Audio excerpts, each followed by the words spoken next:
In this video, I'm going to show you how to download the Epic Games Launcher and install it. So go to any browser that you want and simply just go and type Epic Games on any browser.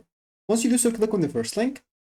And in here is an example, you can just go and find a lot of options. For us, we'll have to go to the top right corner and you'll find the download option. Go and click on that. Once you click on it, you'll have to simply go and install it. So click on save.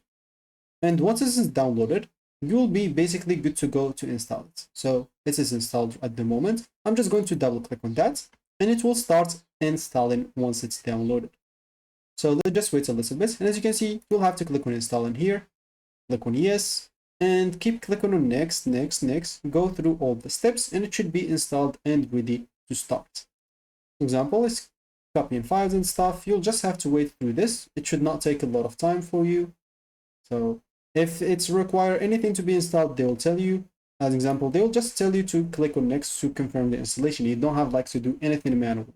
It will do everything automatically. So let me just pause. Okay, no need to pause. It seems like it's downloaded and installed. As you can see, it's verifying if there's any updates and it will do a quick download. Once it's finished, we will have our Epic Games Launcher ready to use. So let me just wait for this. So as an example, once it's finished, it will open right away and you'll have just to sign in into your account and you should be good to go. That should be it for me in this video. Thank you for watching and goodbye.